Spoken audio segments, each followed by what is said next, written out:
Thank you for joining me on this episode of the Next Bite of Life podcast. My name is Kem, and my guest today is Stewart Gatsi. And Stewart is a world traveler, a daredevil. I mean, I have so many other things. Author. There are so many things. Singer. There's so many ways to describe him, and it's so fun and really nice to have him on the show. So we're going to get to know all about Stewart's life, and it's going to be exciting. So I hope you stay tuned for this episode. Hi, Stewart. How are you? Hey, Kem, it's good to be here. How you doing? It's nice to have you. Thank you so much. I know we have quite the time difference because you're in Ho Chi Minh City, right? Yeah, in Vietnam at the moment. Wow. How long have you been in Vietnam? Yeah. It's coming up to 4 years Oh, and on and off, wow. but in total, yeah. It's been my base of operations for a while. Oh, cool. Now, before we Yeah. delve into the Vietnam part, we're going to start from the very beginning. Now, you're originally from Zimbabwe, right, in Southern Africa. So, Right. how long were you there? Like, what was the circumstances for moving to? And wait till I tell you where he moved to from Zimbabwe, right? So basically, I grew up in Zimbabwe up until late teens. And then I moved to the US for college and university, and I spent over 6 years there. And once I was there, and the travel bug kind of bit me, and I've been traveling ever since. And since then, it's been 4 continents, 15 countries, and I'm far from done. This is a Wow, big planet. that's fantastic. Now, when you left Zimbabwe to go to college, you landed in Kansas City, Missouri. How did that come Right. about? Why Missouri? So there were a number of circumstances, but the primary thing for me was that my sister was studying there. So naturally, she led the way academically and otherwise. So the aspiration was to, be like my sister and try to do well in school and go live in America. I mean, that's for many kids across the world. You get told that, and you're like, oh wow, yeah, that's it. It's America I see on TV. I definitely want to go check it out.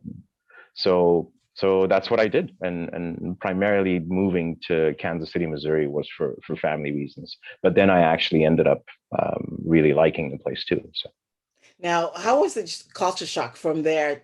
From from Zimbabwe to yeah. Kansas City. What was the culture shock like?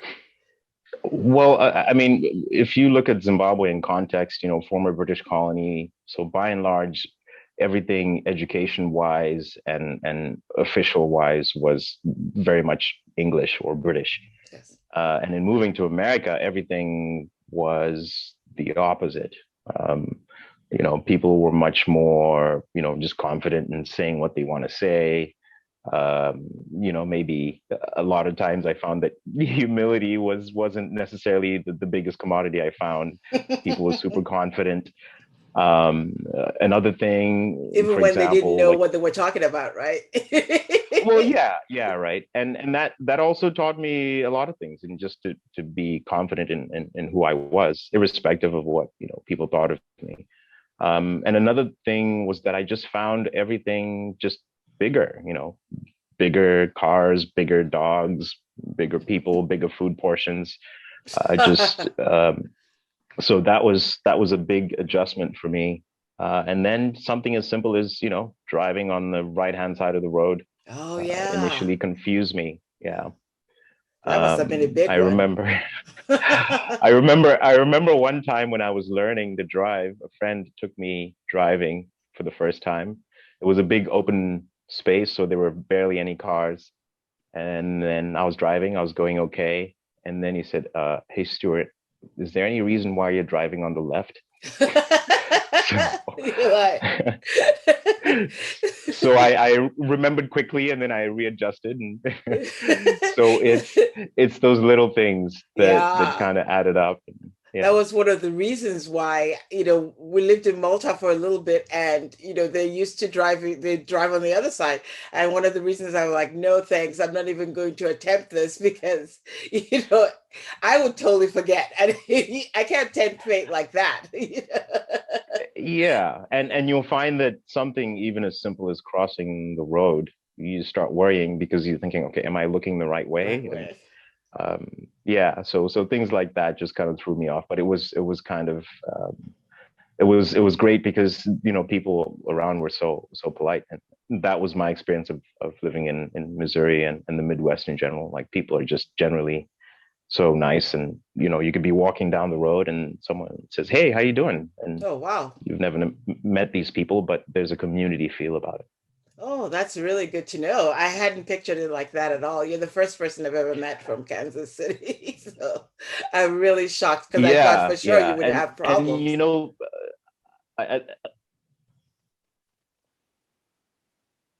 well, do you know what though? I think what I also dealt with typecasting after having when I traveled outside of Missouri, because a lot of people would ask, "What are you doing in Kansas City?" I'm like, "Well, I live there. What are you doing here?" Yeah, exactly. Yeah, and for example, I'd meet fellow African Americans, and then they'd ask like, "How are they treating you over there?" And I'm like, "How's who treating me?" Um, Exactly.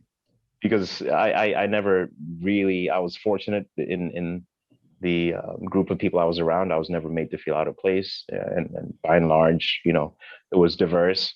I think also um, having fellow international students as well who were Mhm. there to kind of you know Buffer. you could share these little things with it helped as well. I felt the same, because I moved from Nigeria to Boston, and it was sort of the same Right. thing. People are like, Boston, oh my God, it's the most racist city in the world. And it's just like, I Hmm. didn't have any problems because, you just you do your thing, you go to school, and there's so many international students, like you said. So many cultural differences that were explored, and it was a great place. You met people from all over the world, Iran, and I mean, you name it. So, the Hmm. the the place that you were, the area that you were in Kansas City was international like that. So it was a very Yeah. nice upbringing and a very nice introduction to the country, right? It sounds like. Yeah, absolutely. And it was by and large like the family friendly environment, and I discovered my love for some American sports, even though I didn't quite fully understand at the time. Like football. Um, yeah. Initially, I couldn't wrap my head around this American version of rugby that I thought was ridiculous until until I actually went. I went to Arrowhead Stadium and I watched a game, and I was just in love, and I've been Really? a huge fan ever since. Yeah. Oh, so then you switched from soccer to completely football, American football? No. I still have both. Okay. I'm about having my cake and eating it. Okay, good. So what is your favorite Yeah. soccer team then? I've been a Newcastle United fan since I was 6 years old, and Oh, that will wow. never change. Yeah. Wow. Now that's really weird. It seems like every person I've ever met, it's Man U. That's it. It's Man U or Liverpool. There's no, and a few sprinkled in Chelsea people there somewhere. So it's nice to hear Yeah, Newcastle. yeah, and that comes mainly from my childhood. When I was a kid, I had switched on the TV, and at the time, Newcastle were known for playing entertaining football, and I was like, oh, I like Ah, these guys. Um, Obviously, things changed over time, but that, I think your team is like religion; you can't change. exactly. I live Yeah, with one of the soccer football nuts here, so I know exactly what you're talking about. No matter how badly exactly. they do, he's like, that is my team. That's it. That's That's it. good. Yeah. So now, when you were in Kansas City, did you travel around the country, or were you saying to yourself, I need to get out of America? Or did you? I was fortunate that I got opportunities to travel across the country. I made it out to uh, California. I made it to Anaheim, LA. did the typical tourist thing, did the Chinese theater in Hollywood, and I was Of like, course. oh wow, this is it. It looks a little smaller than on TV, but Yes, exactly. um, That's what everybody said. I lived there for like 20 years, and that's exactly what everybody that would visit would say. It's like, this is it. yeah. Like it's not like the movies, you know? Yeah, and then I also took a road trip with some friends once, and we just drove all the way to the East Coast from Missouri once. We made it all the way up to New Jersey and Mm, passed through every state. It took us about 4 days of driving and stopping, but yeah, so I did do some traveling. I made it out to Orlando, Florida. Um, nice. and that was through some a company that I worked, so Okay. I took advantage of that. Yeah, so I did manage to see good chunks of the country. Yeah. That's great. And so when did the urge to leave America after 6 years? Like what brought about that change? I think overall there was a specific incident that involved law enforcement, and more specifically, it was more a case of misunderstanding than anything else. But that spiraled out of control and ended up with me disappearing for about a week without anyone knowing where I was. So that put a lot of things in perspective for me with regards to whether or not I saw a future for myself In America as a in whole. America at large Mm, as a whole. Yeah.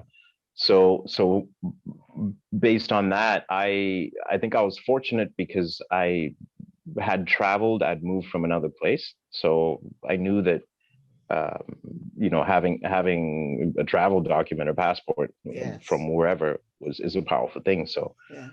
um, I was still quite young, so I thought that it was important for me and for my own growth and education to go and see and live and try and experience other places And your across the own world.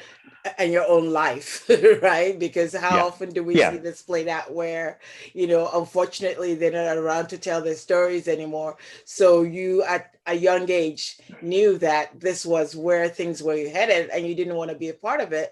And so you wanted to go out there and live, really, literally live somewhere else. right, That's right, insane. and yeah, and the primary driver for me was just safety. Like a lot of it at the Yes. time, to be honest, didn't make sense, but I knew that I had to go and see what else was out there. Um, Yeah. so that there was a large driver in that, and even in getting support from family to do that. Yes. I don't think they fully understood either, but Yeah. they supported me in my decisions. Yeah. Yeah.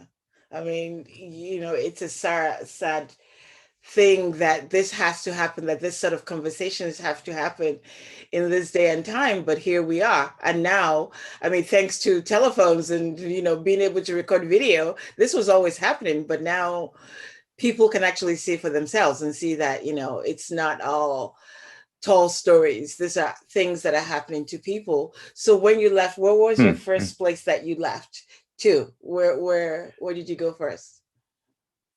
I moved to Cyprus. Ah, Um, geez, you couldn't have so picked a. and so I in telling my friends in Kansas City about it, and then they had no idea where it was, and they looked at it on the map, and they're like, "Where is it?" I was like, "Well, it's a European Union territory, Mhm, and it's kind of on the borderline off the coast of Turkey and Greece, so it could be kind of Asia, Eurasia." mhm. And then some of my friends looked at the map and they said, "Hey, the Middle East isn't far from here. Like, you should be careful. Like, there could be a stray rocket that could land on the island." And I said, "Do you understand how many thousands of miles this represents?" Yeah, exactly. It's just a drop Um, in the ocean, literally, right? yeah.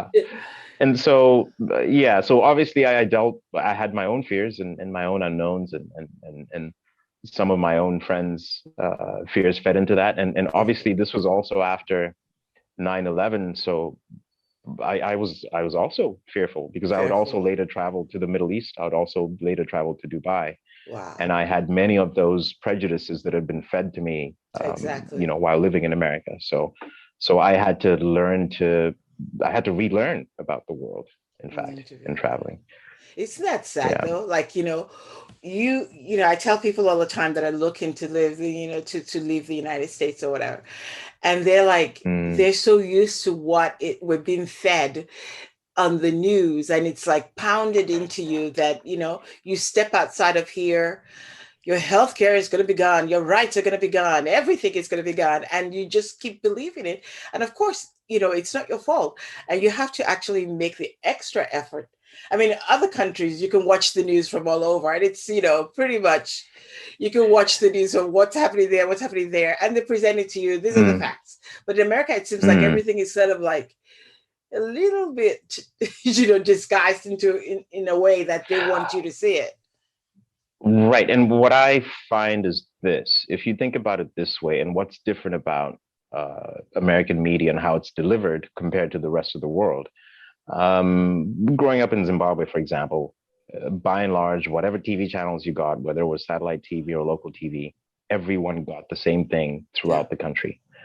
But if I live in Kansas City and there's someone who lives in St. Louis, we have two different dedicated news channels for each of those locales that cater specifically to news in that locale. Mm-hmm. And then maybe you get a drop or two of national news, Yeah.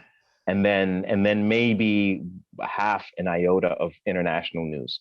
So the focus is usually very Narrow. local focused, and Yeah. and and yeah, so that, ultimately, yeah, that was one of also the reasons why I chose to leave, because I thought to myself, my way of thinking is becoming narrowed, not because I'm not curious or anything like that, but purely because of the exposure that I Yeah. have to the media, and the narrow focus that they have. Yeah. How did you find Cyprus then? How was that? I mean, it's gorgeous. I've seen some of your pictures of you diving off the cliffs, and that's one place I still haven't been. No matter, even though I'm so close by. How was that? How was Yeah. living there? Cyprus was, for me, very therapeutic. I think after my experience, I was fortunate that I had friends in Cyprus before, and I had met these friends. They were studying in Kansas City with me, so many of them had returned back to their home, Mm-hmm. um, and so I moved over there, and by and large, my experiences with people, um, in particular, in both the northern part, which is Turkish, and the southern part which is Greek, my experiences most of the time with people were positive. I remember going to a Turkish village in the north, and I'd been warned by people in the Greek South, because of the history and the division that there was in between the two communities.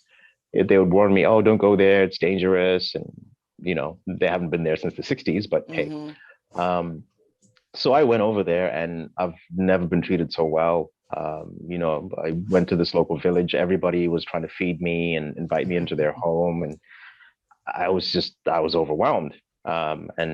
And I remember saying to a friend, "Oh, now I know what it feels like to be a Caucasian tourist walking around in Africa." You know, Um, the in that one novelty, moment, right? yeah, right. It is the novelty, yeah.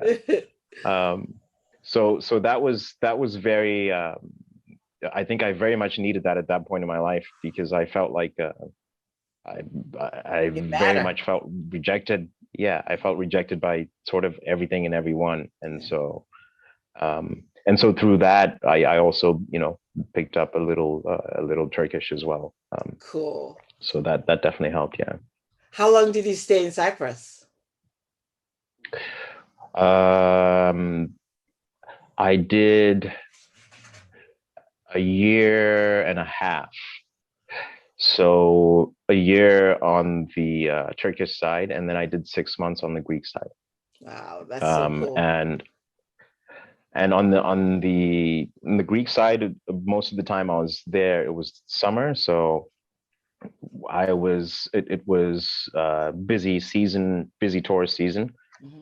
So people came from all over Europe to particular places, and that was a great opportunity to meet people from around the world and network and still have some of the closest friends I have today from that. That's great. So, Yeah. now you went to Cyprus, everything was great. You stayed there a year and a half. Now, why didn't you decide to stay there? Why did you decide to then leave then? I had achieved what I wanted to achieve. Which was? I followed up on an exchange program for school, and I needed to complete that and graduate. And so once I was there, though, I realized that for my career or to progress in any other way, uh, Cyprus was great for particular sectors like tourism. But Mm-hmm. as far as what I wanted to do and what I was looking to do or to try and find myself, I didn't see that lane. I could have done other jobs. I was offered PR jobs, working on yachts, and I could have done that Mm-hmm. and been a lazy beach bum for years. Yeah, But yeah. I needed to grow in other ways as well. Um, and I feel like that's one thing I've been good at. I think knowing when I need to grow and knowing whether or not something's right for me. Um, so at that point, I decided, okay, it was time to move on. To move on. And where was that next destination? Like, where did the adventure now take you? Because now you've gotten the travel bug, right? So, Yeah. So at this point, I decided actually it was time to actually return home because I hadn't been back to Zimbabwe in a long time. At least not consistently for a long time. I hadn't lived there since I was a child. mhm, And obviously, there were things to consider. There were all these political changes and shifts happening in the country, and it was hard to tell what was actually true or not in the end because you're dealing with the once news. again media, Yeah, international media, of and course. everybody's has some agenda, no matter how impartial they seem, Yeah. and so one of the fascinating things that I looked at is the situation was tough when I moved back. This was the year of hyperinflation and record-setting inflation. But when I was on the ground, it wasn't as bad as it was made to seem Hmm. in mass media. Hmm. So that was also another learning experience for me. So um, and then in moving back, there was the element of reverse culture shock Yes. as well because how you left things and how things were, and then where you've been living all play a part in how I became an adult. Hmm. So so that was an adjustment as well, just in my ways of thinking, or for example, in ways of that we think about service. For example, how we think about service, let's say in America or Canada or Europe, would be different maybe um, in a Southern African context. I've had experiences where, service is not priority. You walk into a Of store, course. for example, and this has happened to me in South Africa and Zimbabwe in different places. You walk into a store and you just wait and wait, and they can see you. That's how it is here in Spain. um, They don't say anything. They don't do anything. They keep talking on the phone. They do not acknowledge you in any shape, way. That's just it. They're like, if you need right. help, Whereas you'll ask me, like right? yeah. Whereas like in the US, the moment you walk in, someone is trying to help you. They're trying to sell you something, right? Yes. So there were things like that to readjust to, and then readjusting to realizing that at that particular moment it was hard to save, and because of inflation and everything that was Yeah. happening. Yeah. Um, but I still decided to stay. I stayed for a while, and I worked for a local architect in Zimbabwe, and that gave me kind of that experience of grounding again, and Hmm. you know re-looking at where I was from, and understanding my culture and everything else. Yeah. Um, yeah, and then at that point, I realized though that I could work and do good things, but I was not really going to, become a world beater and sustain myself financially and try to build something. Did everybody also So feel that you were rich, so you were treated differently? Because, at home, you've got a different accent. They kind of think of you as a foreigner at that point, not even like as a local. So you get different prices. You get treated, nicely sometimes, but mm, not, they want to take advantage of that. yeah, there are aspects of dealing with that, but the thing that helped me blend in Zimbabwe is that, I mean, a good chunk of Zimbabweans have, live abroad or Hmm. have family abroad, or in the UK or US or Australia. So many people have come back, and rebuilt their lives. I know many people that came back from the UK and so forth that started businesses. So being sort of like a uh, Zimbabwean returning expat wasn't necessarily Wasn't a big an thing out back there then. thing. Okay. Yeah, I found my crowd, of course, Yeah. but if I went to certain places, of course. Yeah. So that's where speaking the local language helps, and and Exactly. and things like that. Yeah. So, Yeah. so then you decide, okay, I've got to move on after a Mm, year or two or whatever. And mm. where was the next destination? Like, what is it that actually finally told you it's time now to go out and do something? Was there a specific incident, or was it just like, over time you decided it was time to go? Oh, right. Yeah, there was a specific incident. I attended the 2010 FIFA World Cup, uh, and I visited Durban, Johannesburg, Cape Town.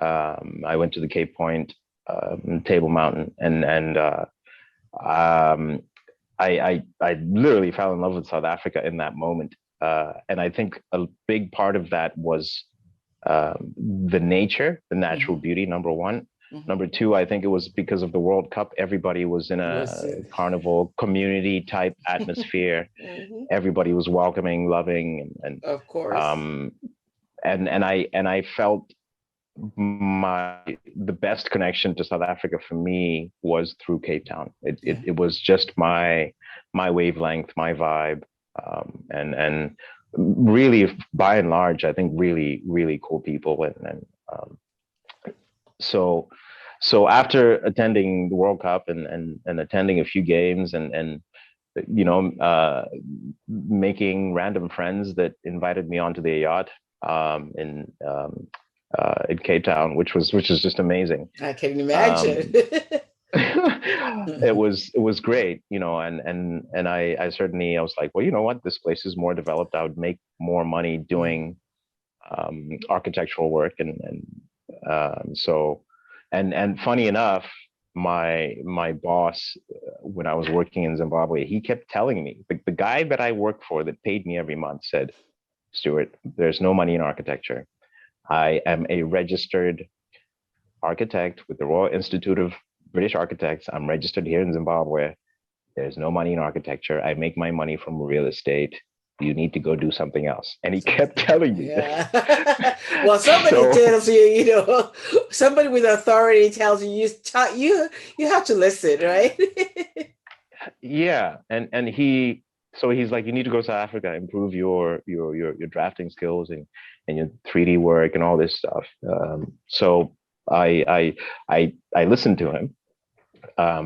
But then also part of it was my own logic. Like, Mm. realistically, I needed to, do something more, because I blew through a big chunk of my savings, returning home, and Yeah, yeah. nostalgia is great, but nostalgia Yes. doesn't pay. Yep. Um, so I understand that.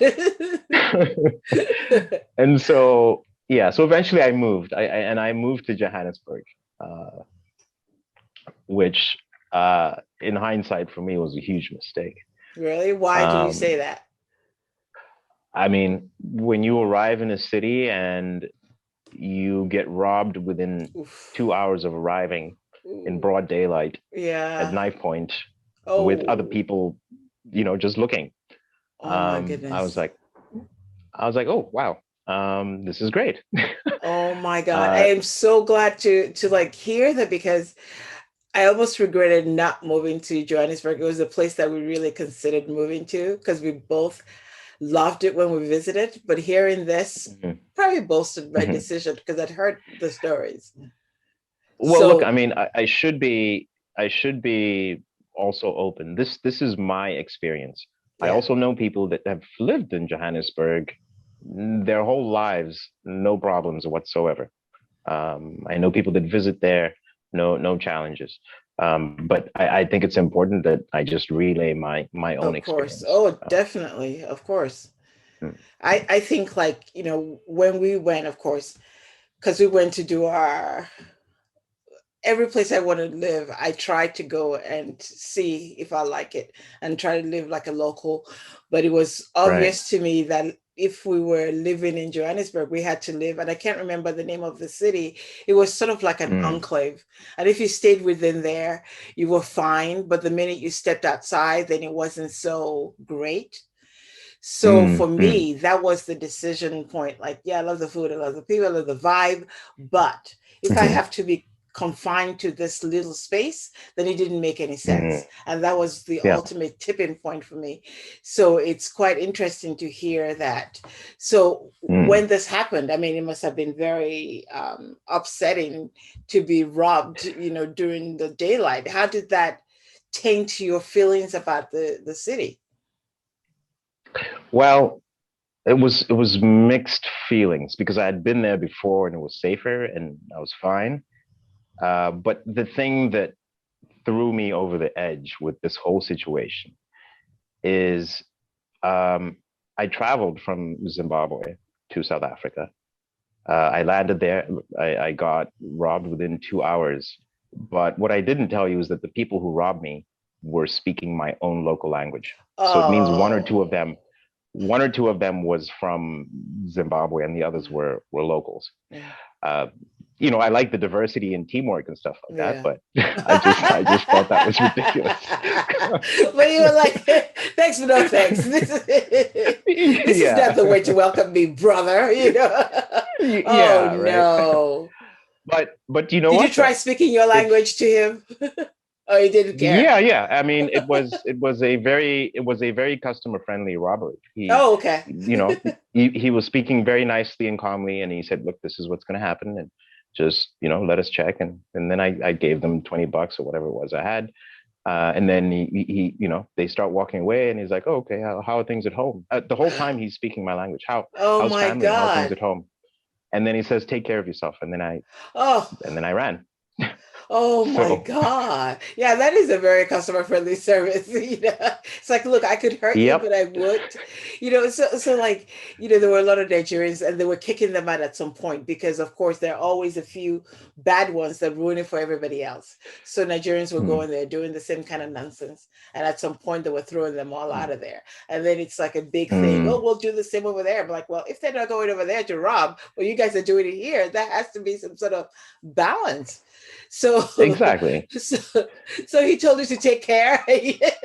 Yeah, I did. And then I did. I ran into Park Station. I was in Park Station, if you're familiar with that, in Johannesburg. And then I stayed in there. Like I just stayed Is it that holed up in big there. parking lot thingy that's huge? Is it that? Yeah, it's the Yeah. Okay. giant bus station. Yes. It's kind Yes. of like Yes. Yes. an Yes. airport, but it's for Uh huh. buses. Yeah, Uh yeah, huh. yeah. So why did you? When did you finally leave? They were like, how long did it take it for your So heart to start beating normally? yeah, so luckily when I first arrived in Johannesburg, I was staying with a friend and stuff, and so I just called him and said, "Hey, I've arrived, and this is what happened." And then he said, "Okay, just wait there." And then he came and picked me up. Okay. So, Yeah. but that kind of like made the whole um stay. How long did you stay there then after all that? Do you know what? Actually, I I tried to brush it off, Hmm. and then I stayed and I tried to look for work. Um, unsuccessfully so. And so I started to realize maybe I needed to go and try somewhere else. Uh, I heard there was, a pretty decent construction industry happening in Cape Town, so I went and tried that out, and I remembered it being a lot safer too. So Mhm. after about 6 months in Johannesburg of trying and Not, hitting my heads against a yeah. brick wall Mm, and sleeping on my friends' couches, and yeah. I got sick of that, so I decided to move. Now, Cape Town, you said was much safer. Was that, was there more work available? Was it a better living experience? For me, it was a better living experience. Of course, there were challenges, but I felt much safer, especially in the city center. Okay. I think primarily because there's private security in the city Yeah. center at all times, um, and generally the people just seemed to me a lot less aggressive Yeah. than in Yeah, there's some Johannesburg. sort of desperation in Johannesburg that's not present there. That's good. Yeah, and I think part of it is also that just if you live in Joburg, you've also just gotta have that look or vibe about you that you should don't mess with me Don't because don't screw with this one either. yeah. So I quickly discovered if I walk around looking angry, Mhm. people will leave Yeah. me alone. No, it's so funny because I have faces that I do, and it depends on where I am. And I always have, because a lot of times I'm always smiling, the dimples are out.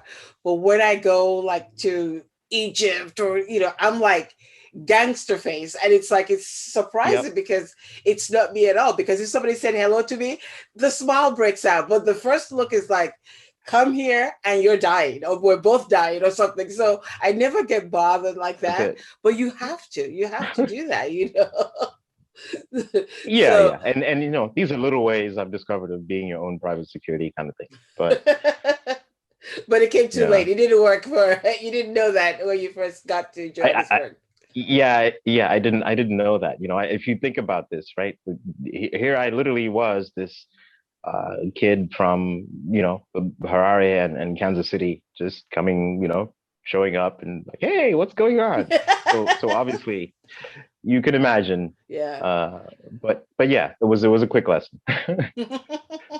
So Cape Town, and I know you also lived in Dubai, right? Right. Yeah. So you've been So to a lot of places. Go ahead. I'm sorry. yeah. So I spent some time in Dubai. I think that was actually prior to me moving back to South Africa. Okay. Um, I had returned to Zimbabwe and then I managed to find work through an agency, working for this construction firm. So I took up the job for a while. Yeah. So now, when you moved around, like when you left, how many other countries did you go to after South Africa, including a return back to South Africa? You just said, right? No, no, I returned to Zimbabwe. Oh, to Um, Zimbabwe. Okay. and and and I guess you can say I to South Africa after going there for the World Cup the first time. But okay, so you said since I left, which country? Since you left South Africa, or when you went back to Okay, Zimbabwe after South Africa? right. Okay. So from there, it's been Vietnam, Hong Kong, Cambodia, Singapore, Malaysia. Um, I I I was gifted a trip to Myanmar, but unfortunately, I couldn't use it because of COVID. Uh, Um, and I think there's a seventh country I'm missing out. Macau. oh wow. Now, It's not a was country, this really. It's a territory. all? That's great. Was this all for work, or did you just want to live? You made them your bases, and you were working like you do remote work, right? Still in the architectural business, or you do? So so basically, I took a step back from design and concept design and architectural design, and that was because of a couple of corporate experiences I had. that led up to me realizing that I just didn't really like working for someone. other people when it came to construction Yeah, companies yeah. and firms. So so I actually quit architecture for a while, and I started teaching. So went for my teaching certification. I got that, and then I moved to Southeast Asia. I moved to Vietnam, Hmm. and from Vietnam as a base, I've been able to travel to all these other locations that I have. Yeah. Now, how's the cost of living in Ho Chi Minh City? All right. Oh, okay. Before I get to that, actually, you did ask, was it for work or anything Yeah. else? So when I traveled here, I traveled for a teaching job, right? Okay. But once I got here, I started to grow other aspects of my business. So Okay. the writing and the music. So a lot of the times when I was traveling to all these other countries in Southeast Asia, I was while it was for a break, I was actually traveling to tour for music. So I'll be going to That's different right. venues and playing at different locations. Yeah. At this point, I would also like to say that you have a YouTube channel, Stewart Gatsi, and that's spelled Right. Gatsy. That's it. Yes, because I'm like, SI. I'm trying to, ooh, the brain is not as young as it used to be. And there was, It's fine. I heard like a few of the songs you have on there. Very nice, by the way. There I'm was glad you like. one that I listened to and I thought, wow, it sounds like the name escapes me, but I think Mm. it was a singer, like a traditional singer from Zimbabwe that I listened to a long time ago, and I couldn't remember, but it'll come back to me and I'll tell you. And there was another one, I think it was Mm. Breaking Heart. Is it? Is that? Does that sound All right? right. So it's called Well on My Way. Well on my way. That was the first Yeah. one, but the second one, where the girl with the hula hoops, is like Breaking Heart. All right. So that one is called Beautiful Heart. Beautiful Heart. I have to say that Yeah. I really, really like that one because I'm the sort of person that listens Huh. to a video. I listen to the Yeah. music that I listened to 20 years ago, and I have not listened to any new stuff from then. And when I listen to songs, like I'm like, 2 seconds, Yeah. 2 seconds. I listened to the whole thing. I really enjoyed Oh it. That wow. was very good. And the suit, yeah, everything about the video was really nice. The suit, the slow motion, it was really good. So well done. Kudos to you on that Do one. you Thank you. And there's a interesting story behind the making of that. Oh yeah? While there's a part where you see me singing with the microphone in the suit in what looks like kind of Yes. like a restaurant slash hotel. Yes. Yes. Um, so throughout the course of filming that, the owner of the restaurant was just livid. I don't know. She had agreed to do it, but the whole time she kept saying, "Okay, are you done? Are you done? My customers are coming. When Oh are my you God. finishing?" And I had to focus, I had to direct, and I Yeah. had to deal with that situation. So that was really fascinating. But it came off well. So that's Thank that's what I'm goodness. saying. So yeah, because you sing, and this is probably the best point to bring up your book that you've written about your experiences, and it's called The Right. Rough Guide to Planet Earth. Can we see the book, please? Do you have a copy you could hold Yeah, up for sure. us? So yeah. So this is a Rough Guide to Planet Earth. It is my first book, and basically all those stories I've been telling you about are in the book. And essentially, it's a travel adventure meets suspense with some sprinkling of humor in there. And starts from me traveling in Zimbabwe and going through all the countries I've been in so far. That's great. That's fantastic. I started to read it and I was like, okay, so this was inspired by a friend who had done the same. So you felt like, hey, I've got a story to tell. And it's a very interesting story. I've enjoyed listening to it. I could go on forever and have you, but I want people to go out and actually purchase this book. You can't hear it all on this podcast. You really need to read it and leave a review on Amazon or something. I'll have the links to the book on the website so that you can actually purchase it. And I think it's a very interesting read. I've started it and I haven't finished it because unfortunately I have a lot of stuff to do. I don't know what, but I've That's got all it. right. But I will definitely get to it because it's very interesting and I've enjoyed hearing the stories. Now, I know that there is a lot to read more in the book, but I'll just have you tell me. We'll talk about the cost of living in Ho Chi Minh. And first of all, for people listening, there's a lot of people that go to get their English as a foreign language teaching certificate. How did Mhm. you? Where did you register? How did you end up finding this job? Is there a website for it, or how did that Mm. happen? Well, I'll start by saying, first of all, I think one of the biggest things that's helped me is networking, right? You can get all these qualifications and everything else, but if you're not talking to the right people about what you want to do, then you won't find the right avenues. So to answer your question, I knew what I wanted to do. I knew already that I wanted to teach English in Southeast Asia at some point.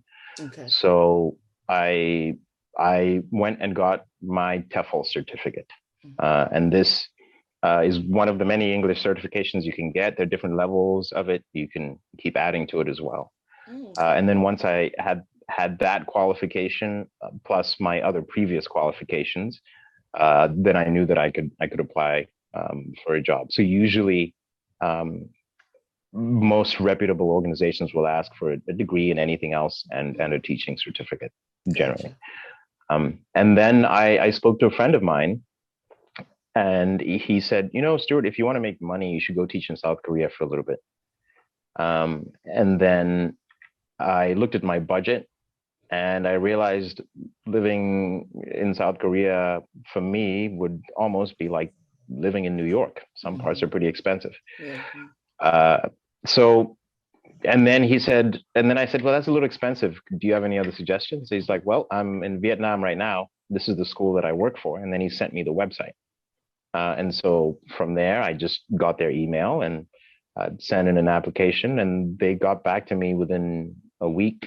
I did a Skype interview, and within 2 days, and I had already booked my flight to come here anyway, even if I Mm. didn't have a job. I was just Yeah. going to come and visit. And then okay. And then they asked, yeah, then they asked, okay, when I was coming over, and I sent them my ticket, and they processed my visa, and that didn't take much time. Yeah. That's great. Now, do you find, Yeah. that, well, let me start with this. I know it's hard to think off the top of your head.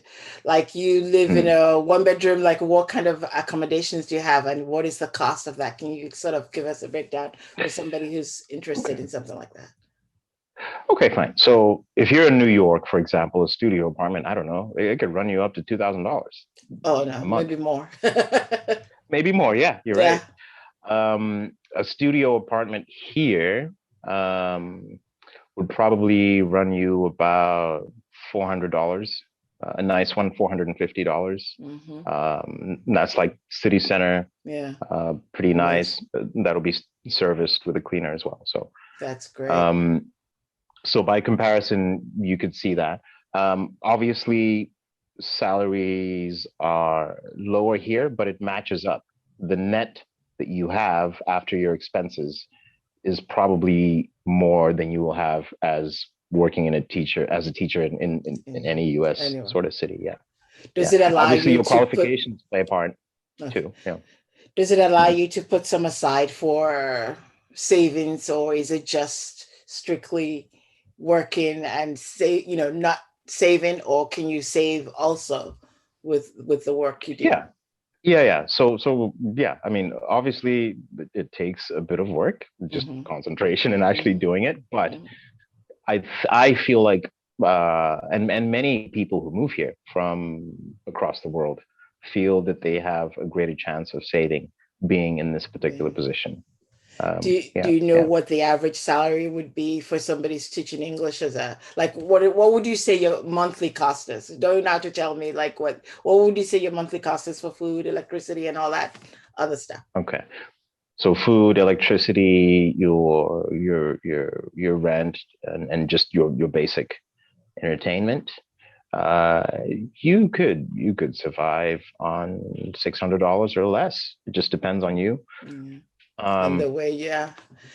And the food is but pretty good. I know Vietnamese food is really good, right? So you have no problems with that. yeah, no, no, not at all. And the thing is, as well, there are expat communities, just like every other country. There are Yes, expat communities where you'll find if you miss, B dubs or whatever it is, you will mm. find it. You Um, find it. so so yeah, there are it's all about, I guess, finding your niche, your crowd. But one of the reasons that people do move here for is the quality of life versus the Mm. cost of living, and also the ability to save. So Yes. it Oh, all that's depends on the individual. fantastic. Yeah, that's Yeah. fantastic. Because, that's one thing that everybody always asks about. Is there something that I can do? And, I love the fact that obviously you've had no fear. You were just like, I want to go here. You look at things and then you decide on a course of action, which a lot of Hmm. people are so held back by fear. And it's like, oh my God, what's going to happen? And the thing is, you're like a proof, which is what I say to people. You move, you don't like it, move Hmm. somewhere else. Hey, you move, it doesn't work out, go somewhere else. I mean, like, it's not like, there's no headmaster going, I'm going to beat you because you didn't survive or you didn't make it here. You're proof Hmm. that you can actually make a life with what you love to do. Here you're working for yourself, you're teaching, you're still doing your music, you're still having your life outside of work, which is what it's all about, really. Right, right. And that's also important for me. For others, it depends. But for me, work-life balance is important. Yes, everyone wants to work. Yes, everyone wants to make money, but you have to balance that. If Mm. you work yourself into the ground, you don't have time to enjoy your fruits as well. So, Yeah, you'll leave it behind for yeah. somebody else to enjoy. Exactly, Yeah, exactly. and the one They'll be thing that grateful. yeah, and it's like and the one thing that this COVID has shown us that is that life really is short, and you've got to, like, yeah, there's a balance, there's a delicate balance, but you've also got to, like, take life by the balls or just like Right. shrivel up and die. Yeah, you have to, like, sort of meet it. Are you Well, mad that and you and didn't get to go? also Mhm. that I didn't get to. No, no, I was just gonna say you mad that you didn't get to go to Myanmar because of the COVID. Well, please finish your train of thought, and then we can hit on that. Right. So I think one of the reasons um, that I wrote the book for me was a near death experience. Oh, And and I write about that in the book, and I'll allow you to find that in the preface of the book. yes, But that by and large just gave me that kick up the behind that, yeah. hey, you have a lot to do, you have a lot you want to do, why aren't you doing it? And I also found myself getting to a point where i I had friends who were just, in my perspective, ambitionless, just happy to just sit and survive and consume a salary and emit Hmm. carbon emissions. That's it. Hmm. Yeah.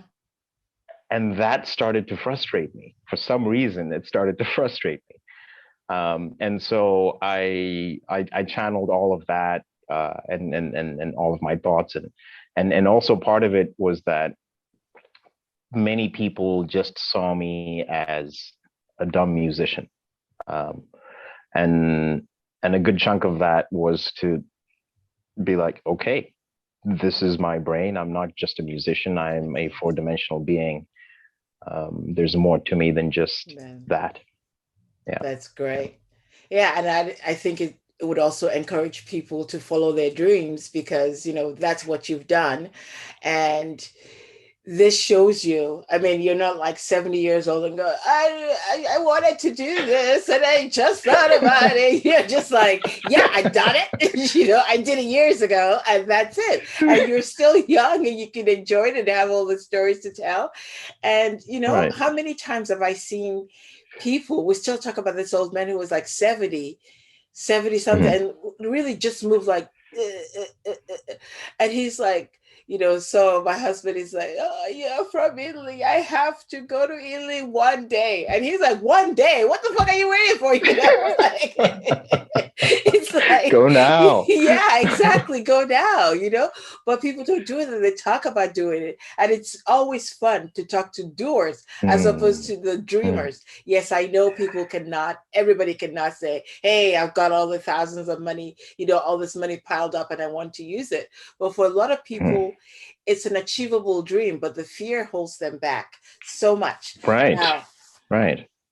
let me I know I promised you an hour and we've gone over it. So let Okay, me don't let worry me about it. ask you one uh final portion of the second to the last portion anyway. So how is Mm, it you've been living in Vietnam for 4 years now?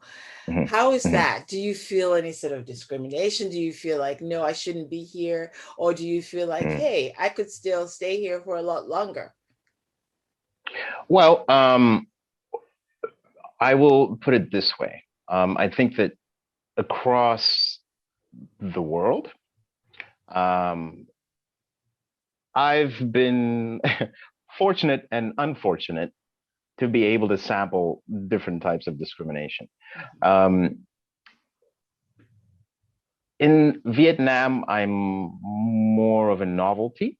Mhm. Um, you will get, and that I think a lot comes from a lack of exposure, Of course. just to people who look different. Of So, course. so my white friends Mhm. get stared at as much as I do. Mhm. Um, so which is fascinating to me because they can sort of now relate to how I've felt before.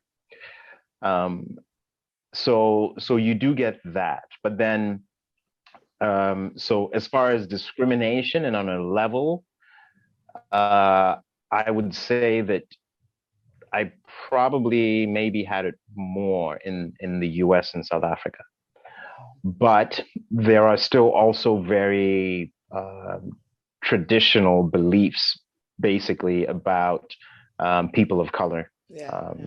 here. Yeah. A lot of it comes from history. Some of it comes from colonialism. Mhm. But by and large, if you're looking at particular sectors, for example, if you're looking at the English language sector, uh, it's in your favor to be a white male, Mhm. um, because I pretty much feel like you can waltz into any job with Yeah. standard You got a blank check, qualifications. right? Yeah. Whereas, in my instance, I have to trip over myself to prove, include my publications in my applications to Mhm. even be, considered. Considered, yeah. It's like Um, you so have to there be is three that. times as good. Yeah, right. So there is that to deal with. This happens in a lot of different organizations, but um, there are some organizations that are more international leaning and open minded. Okay. Um, so that's where if you're good at what you do, then you can Then find you can. purchase in that. Yeah, But yeah. But you said you felt more um, at home there than in the mm, U.S. and South mm, Africa. Would you now say, okay, I've been to Vietnam, and I understand it's newer for them. It's like, before everybody was rushing to Thailand, and, that was the place to be. But now, because of all the rules mm, and mm, everything, it's spreading out to all these other places, and Vietnam is becoming right. popular. So that will change as time goes by. Is there any other place that Mm. you desire to live that you've considered, or are you content right now? Is what I'm trying to say, or is there some place that you're saying I still want to go to? Well, at the end of this particular book, and this is volume one, I specifically state that if you think I'm finished, you are It, confused. I'm far nice. from it. Very nice. Um, so yes, there are many other places I'd love to go and check out. I need to go and invade Europe with my music. just my music alone. Yeah. Um, Yay. and Why I not? would I would love to visit South America. I'd like to check out Canada as well, just as points of interest. Yeah. So yeah, there are a number of places, and then I am fascinated by art history and architectural history. So you So know, Europe is the places place to as be. Europe is the place to be, but places as far off as historical places like Mongolia that play a Yeah, key part in our history. I'm fascinated by that too. that's great. So yeah, and then without question, I have to visit more African countries. I have to. Yes. I've I've done Southern Africa as every Southern African should, but I need to visit more. Yeah. Oh, that's good to hear. Question for you. What would be your Yeah. advice to somebody who is thinking of doing the same thing? A young man out there, young woman out there who's thinking of traveling. What would be your advice to someone who wants to do what you're doing, live life by themselves, teach English, whatever it is? Mhm. Hmm. I think that the biggest hurdle that people face is that they see this as a bigger challenge than it actually is. This is something for me um, that I know that is within the grasp of a lot of people. Like you don't have to have a lot of money to start traveling or to go somewhere. You could travel for school, you could travel for work, and especially if you're traveling for work purposes, then you know your income's taken care of. But I think the biggest factor, I think, is fear. Most people are afraid to leave their comfort zone. And it only takes that one time for you to leave. Even if you have a bad experience, I feel like by traveling to another country, you open up your mind in ways that are difficult to do if you stay in the same place. So if I could give a gift to every single person on the planet, it's a passport and the ability to travel. I think that's very important. Because it really does change your perspective, doesn't it? It really broadens the mind. It's not just, Yeah. BS that people spout. It's true. As a last thing, show us that Hmm. cover of the book one more time. Sure. There you There we go. go. Rough That's Guide to Planet Earth by Stewart Gatsi. So, like I said, I'm going to have everything about the book and the links on how to get in touch with Stewart and listen to his music and everything, all listed in the blog post at nextbiteoflife.com. If you've been enjoying this podcast, please make sure to subscribe on whatever platform you're listening from, whether it's Spotify or Apple or any of the other stuff that I barely know the name of, but we're on anyway. Stuart, thank you so much. I mean, there's so much more that I still want to ask you, but I think we'll keep it at this. Otherwise, I'm sure that I know it's been long. I'm sorry I kept you this late, even though I promised not to. Thank you no, so it's much quite all for right. joining me. It was Yeah, I great appreciate having it, you. Cam, and I hope yeah, I hope if like I'm by happy to come back. yeah, part two, I want to see you here. So everybody, make sure you listen to his music. Go on YouTube and check out Stewart Gatsi and listen to some of the wonderful songs on there. And I wish you the best of luck. And it's been great talking to you once again. Thank you so Thank you much for so much. joining me, Stewart. It's been great. Have a good day, everyone. We'll see you on the next episode.